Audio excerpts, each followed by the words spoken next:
commitment, sheer will. Something you know very little about. With a fucking pencil.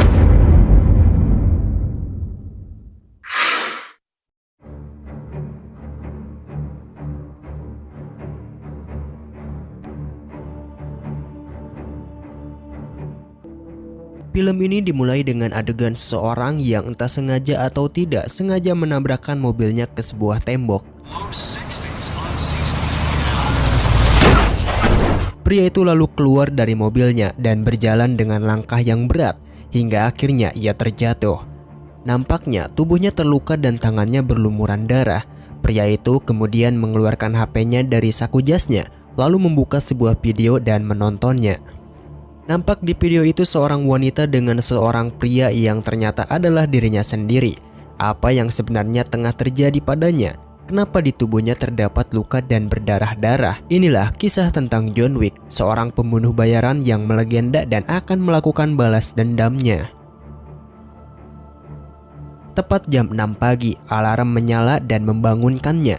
Seperti biasa, ia menyeduh kopi favoritnya. Saat itu, bayang-bayang dan kilas balik masa lalu tentang istrinya John berkelebat di kepalanya. Salah satunya adalah ketika istrinya itu terbaring kaku di rumah sakit yang ditemani oleh John hingga akhirnya sang istri meninggal. Selanjutnya, John membawa sesuatu sebagai kenangan antara dia dan istrinya itu. Tidak lama kemudian, John memakamkannya di kuburan kota. Setelah dikuburkan, saat hendak pulang, John bertemu dengan teman lamanya yang bernama Marcus. Marcus kemudian menyampaikan belangsungkawannya dan akhirnya mengucapkan selamat tinggal kepada John setelah sedikit berbasa-basi dengannya. It's days like today scattered among the rest. Pada malam harinya, seseorang mengetuk pintu rumah John. Ternyata dia adalah tukang paket. John nampak bingung karena dia tidak memesan apa-apa. Setelah paketnya diterima, ternyata paket itu adalah seekor anjing yang lucu. Bersamaan dengan paket itu, ada sebuah amplop di atas pakaiannya. Ketika amplop itu dibuka, ternyata isinya adalah surat. Itu adalah surat terakhir dari Helen, yaitu istrinya John yang sudah meninggal. John nampak sangat sedih ketika membaca surat itu, karena ia mengingat semua kenangannya bersama Helen. Anjing itu bernama Daisy, anjing pemberian Helen yang diberikan untuk menemani John menggantikannya. Keesokan harinya, John dibangunkan oleh Daisy. Lalu seperti biasa, dia menjalankan aktivitas paginya yang tenang. Kali ini ia ditemani oleh anjingnya, Daisy. Setelah bersiap-siap, John dan Daisy pergi keluar rumah dengan mobilnya. Di perjalanan, ketika sedang mengisi bensin, nampak beberapa orang berbicara dengan bahasa Rusia. Salah satu dari mereka kemudian menghampiri John dan memuji mobilnya, karena mobil John memang sangat bagus dan keren. Orang Rusia itu menanyakan harga mobil John, namun John menolaknya dengan halus dan berkata tidak akan menjual mobilnya, karena itu adalah mobil kesayangannya. Mendengar hal itu, orang Rusia itu marah dan mengumpat John dengan bahasa Rusia, dan ternyata John juga bisa bahasa Rusia, dan tentunya orang Rusia itu pun terkejut.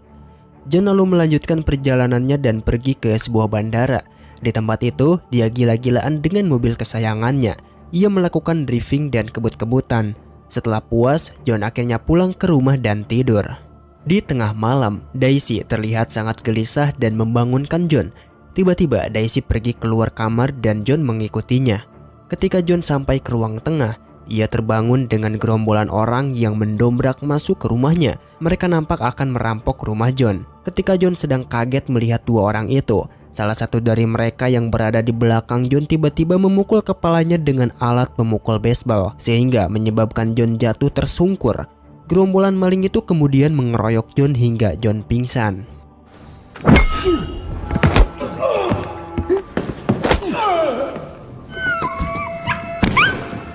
Sesaat sebelum John benar-benar pingsan, hal tragis terjadi. Daisy dibunuh oleh salah satu dari mereka ketika hendak melindungi John.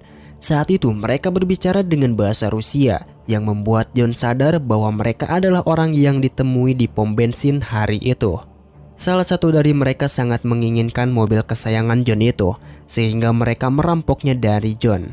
Setelah sadar, John menghampiri Daisy yang sudah tak bernyawa. Ia lalu menguburkannya di halaman rumahnya. Sementara itu, gerombolan Rusia pencuri mobil John kemudian mendatangi salah satu toko mobil di kota milik seorang pria bernama Aurelio. Nampaknya mereka meminta Aurelio untuk mengganti plat mobil tersebut dan mereka juga menginginkan STNK baru untuk mobil itu. Namun sepertinya Aurelio mengenal mobil itu dan menanyakannya dari mana mereka mendapatkannya. Mereka pun menjelaskannya, tapi Aurelio tahu John adalah pemilik mobil itu. Ia menolak untuk melakukan pekerjaan dari orang Rusia itu dan menyuruh mereka keluar dari tokonya. Dan tentu saja John sudah tahu kalau gerombolan Rusia itu akan mendatangi toko Aurelio. John kemudian pergi mengunjungi toko mobil tersebut. Di sana Aurelio menceritakan semuanya. Dan ternyata orang Rusia yang mencuri mobilnya itu adalah Yosef Tasalov, putra Pigo. Pigo sendiri adalah seorang bos mafia besar di kota itu. Setelah menceritakan semuanya, Aurelio meminjamkan John sebuah mobil untuk ia pakai. Tak lama setelah John pergi, Aurelio mendapatkan sambungan telepon yang ternyata dari Pigo. Pigo bertanya kepada Aurelio apa alasannya hingga berani memukul anaknya itu, yaitu Yosef Tasalov. Aurelio menjelaskannya tanpa terbata-bata. Ia memberitahu Pigo bahwa anaknya telah mencuri mobil John Wick dan membunuh anjingnya. Tentu saja Pigo sangat terkejut mendengar hal itu. Dengan ekspresi terkejutnya, Pigo hanya menjawab, "Oh," dan menutup telepon tersebut. Setelah itu, Pigo memasuki ruangan dan di ruangan itu seorang ajudan mendatangi Pigo dan memberikannya kabar bahagia tentang bisnisnya. Namun alih-alih senang mendengarnya, Pigo terlihat seperti sedang banyak pikiran dan akhirnya dia bertanya kepada ajudannya, "Apakah kamu melihat anakku?" Tak lama kemudian, Yosef mendatangi panggilan ayahnya dan langsung menjelaskan progres tugas yang diberikan ayahnya tanpa tahu alasan sebenarnya. Namun setelah menyuguhkan anaknya minuman, Pigo tiba-tiba memukul perut anaknya hingga muntah. Di situ dia menjelaskan bahwa dirinya kecewa karena anaknya telah mencuri mobil John Wick yang ternyata pernah bekerja pada ayahnya sebagai pembunuh bayaran yang sangat melegenda. Pigo menceritakan kepada anaknya siapa John Wick sebenarnya. Pigo memberitahu anaknya kalau John adalah sosok yang sangat berbahaya jika harus melawannya. John adalah sosok yang sangat tekun, teguh, berkomitmen, dan sayangnya sang putra tidak mengetahuinya. Pigo menceritakan kepada anaknya Yosef kalau dia pernah melihat John Wick mengalahkan 3 orang di suatu bar hanya dengan menggunakan pensil. Suatu hari, secara tiba-tiba John ingin keluar dari pekerjaannya bersama Pigo. Akhirnya Pigo memberikan John tugas yang sangat mustahil untuk diselesaikan, yaitu pekerjaan yang tidak bisa diselesaikan oleh siapapun. Namun John bisa menyelesaikannya dengan baik. Akan tetapi Yosef, anak dari Pigo, malah mencuri mobilnya dan membunuh anjingnya beberapa hari setelah istrinya meninggal. Yosef mengira kalau ia bisa membereskan hal ini. Namun ayahnya bilang kalau John akan mendatanginya duluan untuk membunuhnya. Di sisi lain, dengan marah yang membara, John terlihat sedang mendatangi ruangan bawah tanah dengan membawa sebuah palu godam di tangan kanannya. Sesampainya di sana, dia memukul-mukul lantai yang tak berdosa itu. Tentu saja lantai itu hancur, dan ternyata di balik lantai yang hancur tersebut tersimpan sebuah peti kayu. Peti kayu itu adalah tempat di mana John menyimpan semua perlengkapan senjatanya, di mana senjata yang John pakai saat ini masih bekerja sebagai pembunuh bayaran. Di dalamnya ada beberapa pistol, peluru, pisau kombat, dan juga beberapa granat. Tak lama kemudian, telepon John di ruangan itu berdering. Ternyata Pigo yang meneleponnya. Awalnya Pigo menyampaikan berkelangsungan kawa kepada John perihal istrinya yang meninggal. Lalu Pigo berkata, entah karena takdir atau memang nasib buruk, akhirnya mereka harus bertemu lagi, namun bertemu sebagai musuh. Pigo bilang sebaiknya masalah perihal anaknya diselesaikan dengan cara yang beradab.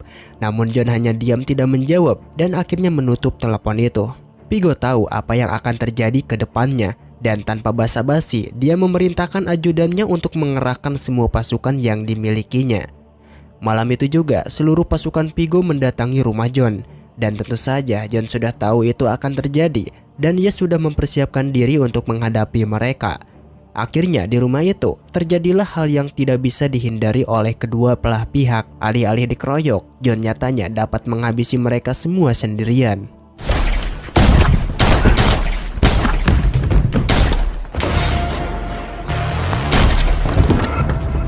Tepat setelah John menyelesaikan para cucunguk itu, polisi datang ke rumahnya. Ternyata salah satu tetangganya mengeluh karena kebisingan di rumah John.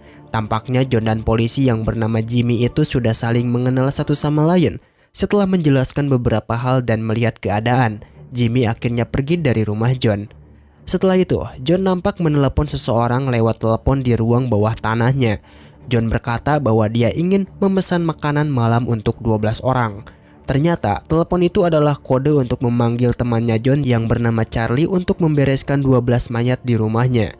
Setelah selesai, John memberikan Charlie beberapa keping emas sebagai bayarannya. Vigo sudah menduga hal itu akan terjadi karena dia tahu yang dihadapinya adalah John Wick. Ia pun menaruh John Wick di daftar perburuan dengan hadiah sebanyak 2 juta dolar. Kemudian ia mendatangi Marcus, salah satu teman John Wick. Marcus juga adalah salah satu orang yang hadir saat pemakaman istri John. Vigo menawarkan pekerjaan ini secara langsung karena ingin melihat reaksi Marcus secara langsung. Yap, apalagi kalau bukan pekerjaan seharga 2 juta dolar untuk membunuh John Wick. Vigo menyatakan kalau ini merupakan pekerjaan terbuka. Semua yang melihat pengumumannya akan melakukannya, siapa cepat dia dapat. Marcus pun menerima pekerjaan itu dan menyiapkan semua senjata yang dia punya untuk memburu John Wick. Berpindah ke tempat lain, John yang mengetahui rumahnya tidak aman pun memutuskan untuk pergi sementara dari rumahnya dan menginap di sebuah hotel langganannya. Nampaknya Marcus mengetahui hal itu dan sudah mengawasi John yang sedang memasuki hotel. Di dalam hotel, John bertemu dengan salah satu teman lamanya, yaitu seorang wanita bernama Perkins.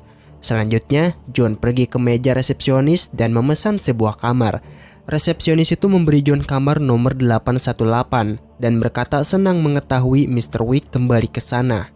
Di dalam kamar, John nampak sedang menonton video kenangan dia bersama istrinya saat berada di sebuah pantai. Setelah itu, John pergi menuju bar rahasia milik hotel tersebut. Di bar itu, John bertemu dengan Winston, sang pemilik hotel The Continental. Dia bertanya kepada Winston tentang Joseph, namun Winston tidak memberitahu di mana Joseph berada karena di hotel yang bernama The Continental tidak boleh ada bisnis kotor dilakukan di sana. Setelah itu, John pergi ke meja bar. Di sana dia bertemu dengan Eddie, yaitu bartender di tempat itu yang sudah mengenal John. Eddie tahu pesanan John seperti biasa, dan saat memberikannya, Eddie bilang kalau itu adalah hadiah dari tempat itu. Di sebelah minumannya, John menemukan tisu dengan bertuliskan Red Circle. Di atasnya, John tahu kalau itu adalah tempat di mana Joseph mungkin berada. Mengetahui hal itu, John nampak langsung bersiap-siap untuk mendatangi Red Circle. Tidak berselang lama, John kemudian mendatangi tempat itu, sebuah bangunan di mana di pintu masuknya terdapat lampu neon berbentuk lingkaran berwarna merah sebagai simbol dari tempat itu, simbol dari Red Circle. Ia mengikuti beberapa orang Rusia yang nampaknya akan memasuki tempat itu lewat pintu belakang. Di sisi lain, Joseph yang berada di dalam bangunan itu terlihat sedang bersenang-senang bersama teman-temannya tanpa mengetahui bahwa sang bodyguard, yaitu John Wick, sangat dekat dengannya. John tiba-tiba muncul di belakang Prancis penjaga pintu belakang dan menodongkan pistol kepadanya. Prancis tahu siapa yang sedang dihadapinya, sehingga dia lebih memilih untuk pasrah dan pergi daripada kehilangan nyawanya. John kemudian memasuki tempat itu lewat pintu belakang. Salah satu orang Rusia, temannya Joseph yang bernama Victor, sedang membasuh muka dan tanpa sadar John telah membunuh satu orang di belakangnya. Sesaat setelah Victor sadar ada orang yang mati di belakangnya, John menghantamnya dari belakang. John bertanya di mana Joseph dan Victor memberitahunya bahwa Joseph sedang berantem di lantai bawah tanah. Setelah membunuh Victor, John mengambil ponsel miliknya. Di lantai bawah tanah, John melihat Joseph yang dengan santainya sedang menikmati berantem tanpa menyadari bahwa John sudah sangat dekat dengannya. John melanjutkan penyusupannya secara diam-diam sampai ada seorang penjaga yang menggagalkan upayanya, dan dari situlah keributan pun terjadi. Para penjaga sadar bahwa John sudah ada di dalam bangunan itu. Tidak lama kemudian, Joseph pun menyadarinya dan ia berusaha kabur dari tempat itu. Para penjaga berhamburan mengejar John Wick. Setelah menghabisi penjaga di ruangan berendam, John pergi menyusul Joseph. Mereka memberitahu seluruh penjaga bahwa John Wick ada di dalam bangunan itu. Dan disitulah mulai terjadi baku tembak yang sangat sengit.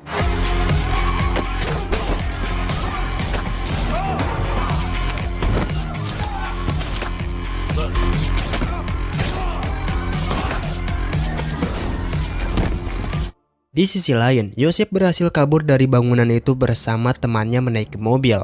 Saat Joseph sudah berhasil kabur, John masih menghadapi salah seorang pimpinan penjaga yang kuat. Mereka terlibat dalam perkelahian hebat. Nah, karena sudah lelah, John kalah dalam perkelahian itu dan dilempar dari lantai 2 ke lantai 1. Penjaga itu kemudian menjauh, memberi John kesempatan untuk kabur dari gedung tersebut karena Joseph juga sudah tidak ada di sana. Joseph menelepon temannya yang bernama Victor, namun Joseph terkejut saat mengetahui bahwa yang mengangkat teleponnya adalah John, bukannya Victor. John berkata kepada Joseph bahwa Victor sudah mati dan bahwa semua hal ini ada harganya. Seperti yang pernah Joseph katakan kepada John saat pertama kali bertemu di pom bensin. John kembali ke Hotel The Continental karena itu adalah tempat yang aman. Ia kemudian menghampiri resepsionis dan menanyakan apakah ada dokter. Resepsionis menyatakan bahwa dokter tersedia setiap saat. Dokter kemudian mengobati John dan menjahit lukanya. Ia lalu memberi John pil untuk diminum. Pil yang bisa John gunakan jika ia harus kembali ke pekerjaannya memburu Joseph. Jika John meminum pil itu, dia masih bisa bertarung meski jahitannya terbuka. Di sisi lain, dari gedung hotel itu, Marcus sedang bersiap dengan senapan laras panjang untuk membidik John yang saat itu sedang beristirahat di kamarnya. Saat membidik John, alih-alih menembaknya, Marcus melihat ada seseorang yang memasuki kamar John hendak membunuhnya. Orang itu adalah Perkins, wanita yang ditemui John sebelumnya di lobi hotel. Dengan sigap, Marcus menembakkan pelurunya tepat di sebelah kepala John sebagai peringatan dan langsung bersiaga. Di situ, ia melihat Perkins yang sedang memburu John. Akhirnya, John terlibat pertarungan hebat dengan Perkins.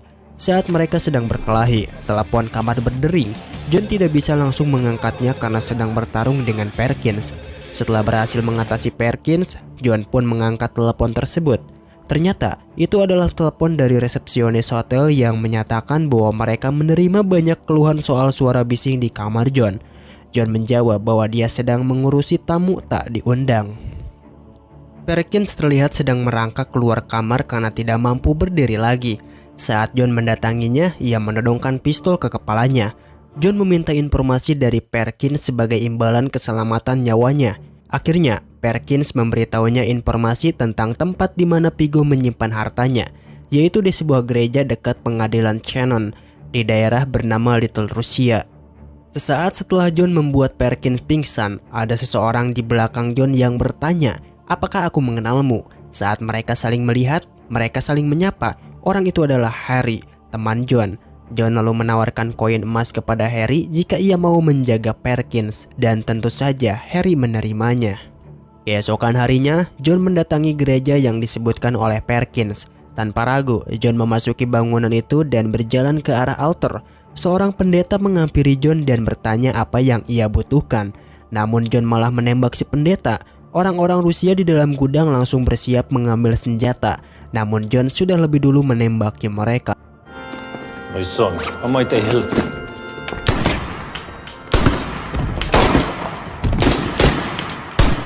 Setelah itu, John memeriksa si pendeta menunjukkan tempat penyimpanan uang.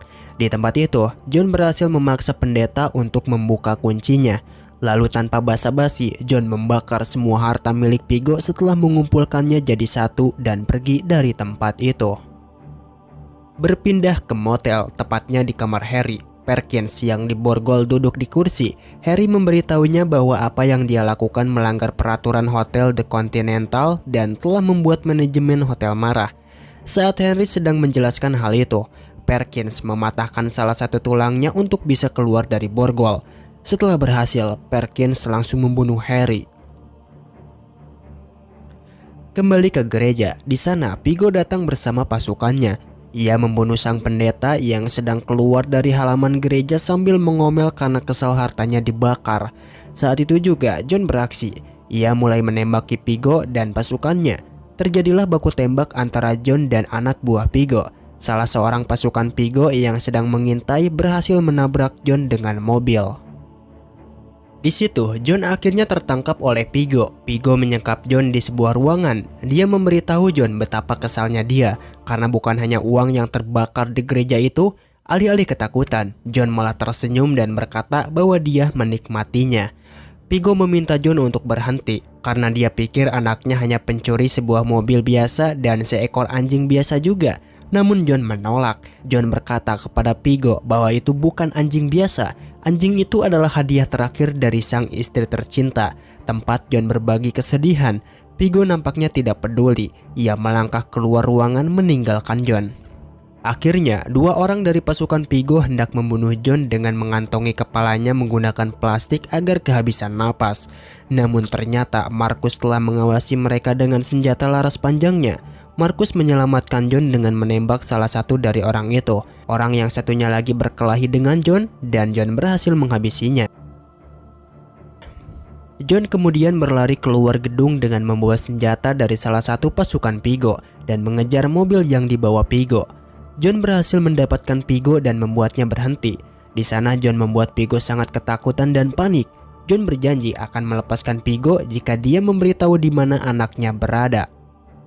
Akhirnya Vigo memberitahu John bahwa anaknya ada di sebuah rumah aman di Brooklyn dan menyatakan bahwa mereka tahu John akan datang. John menjawab bahwa itu tidak masalah dan dia pun pergi meninggalkan Vigo yang menggerutu. John kemudian bergegas menuju ke tempat yang disebutkan oleh Vigo. Tanpa disadari oleh para penjaga, John telah berhasil menyusup di antara mereka. Tampak Yosef dan salah seorang temannya sedang bermain game di sebuah ruangan ditemani 2 penjaga. Yosef terlihat sangat gelisah. Nah, karena kegelisahannya memuncak, ia meminta temannya untuk berhenti bermain game. Seketika itu juga, John memulai pembantaiannya. Ia memulainya dengan menembak kepala teman Yosef yang sedang bermain game.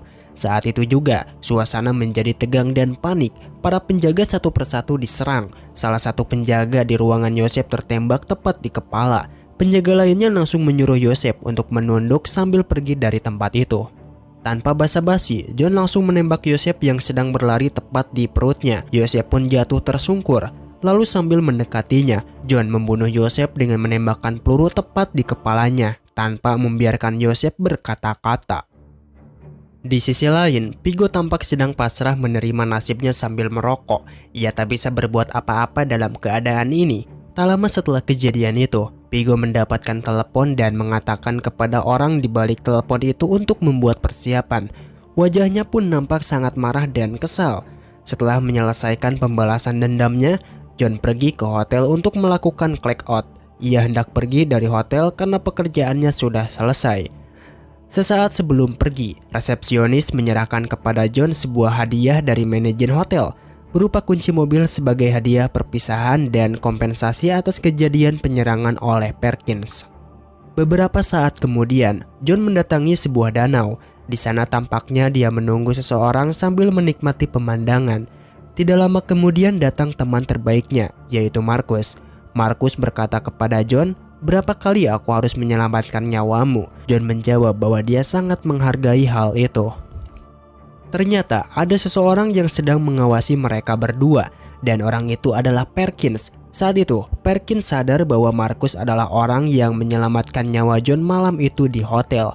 Setelah berbincang-bincang, John dan Marcus berpisah. Dalam perjalanan pulang, tanpa disadari, Marcus diikuti seseorang dari belakang. Ternyata itu orang-orang Rusia, pasukan Vigo yang sudah bersiap di rumahnya. Begitu juga dengan Vigo sendiri yang sudah menunggu Marcus di sana. Saat itu, Vigo sangat kesal karena ternyata Marcus telah mengkhianatinya. Vigo menelepon John dan memberitahunya bahwa dia harus membunuh Marcus karena pengkhianatannya. Vigo menyiksa Marcus terlebih dahulu sampai benar-benar membunuhnya. Vigo langsung pergi dari rumah Marcus dan menyuruh ajudannya untuk menyiapkan helikopter. Mendengar hal itu, John yang sedang dalam perjalanan pulang langsung memutar mobilnya dan pergi menuju rumah Marcus. Sesampainya di sana, John mendapati Marcus telah terkujur kaku dengan banyak luka memar dan luka tembak. John sedih melihat hal itu karena Marcus adalah orang yang telah menyelamatkan nyawanya. Di sisi lain, Perkins mendapat telepon dari seseorang yang sepertinya adalah resepsionis hotel The Continental. Ketika dalam perjalanan pulang, Perkins dicegat oleh orang-orang dari The Continental. Winston juga hadir di situ sebagai pemilik The Continental. Winston memberitahu Perkins bahwa karena kelakuannya di hotel yang menyerang John, maka Perkins dikeluarkan dari keanggotaan The Continental. Tanpa basa-basi, orang-orang dari The Continental langsung menembaki Perkins hingga mati. John Wick yang sedang termenung di sebelah Marcus mendapatkan telepon. Ketika diangkat, ternyata itu telepon dari Winston, pemilik hotel The Continental. Winston memberitahu John bahwa ada sebuah helikopter di sebuah landasan yang sedang disiapkan untuk seseorang. Mendengar hal itu, John tahu bahwa itu adalah Vigo yang hendak kabur. Ia langsung bergegas menyusulnya dengan kecepatan penuh dan berhasil mengejar Vigo. Di tempat itu ada dua mobil selain mobil John, yaitu mobil yang ditumpangi Vigo dan mobil yang berisikan para pengawal Vigo. Mereka terlibat kejar-kejaran yang sangat sengit dan John berhasil menjatuhkan mobil para pengawal Vigo. Saat itu yang tersisa tinggal John menghadapi Vigo, ajudannya, dan sedikit sisa pasukannya. Setelah beberapa kali beradu mobil, akhirnya John berhasil memojokkan mobil Vigo dan membuatnya menabrak penghalang. Vigo langsung memerintahkan seluruh anak buahnya yang tersisa untuk membunuh John. Saat itu juga terjadi baku tembak antara anak buah Vigo dan John. John belum turun dari mobilnya. Ia beraksi dengan hebat dari dalam mobilnya, menabrak anak buah Vigo lalu menembaki mereka hingga yang tersisa tinggal Vigo dan ajudannya. Vigo memberikan pistol kepada ajudannya dan berkata, "Semoga beruntung deh." Ajudannya keluar dari mobil dan pergi untuk membunuh John Wick. Namun dia tidak bisa berbuat apa-apa. Setelah satu kali menembak dan hanya mengenai pintu mobil John, John langsung menabraknya hingga meninggal. Setelah itu, John yang masih berada di dalam mobilnya tiba-tiba ditabrak oleh mobil yang dikendarai oleh Vigo. Mobil John diseret hingga mencapai sebuah kolom yang dalam dan nyaris jatuh. Dalam keadaan seperti itu, John berusaha menembaki Vigo, tapi tidak berhasil karena kaca mobil Vigo anti peluru. Sesaat sebelum mobilnya jatuh, John berhasil keluar dari bagian belakang mobil. Dalam kesempatan itu, Vigo berhasil keluar dari mobilnya dan pergi ke arah helikopter. John menghampiri Vigo. Di situ Vigo lalu menantangnya duel tanpa pistol dan peluru, yaitu duel tangan kosong, duel laki-laki sejati. Tentu saja, Vigo tidak mampu menghadapi John dalam duel tangan kosong. Akhirnya, Vigo yang pengecut mengeluarkan pisaunya dari saku. Ketika John sedang terdesak karena Vigo memakai senjata, John dengan sengaja mendorong pisau itu ke perutnya sendiri, membuat Vigo lengah. John lalu mengambil pisau itu dan berhasil melawan balik. Ia menusuk titik vital di pundak Vigo. Alhasil mereka berdua pun terpental.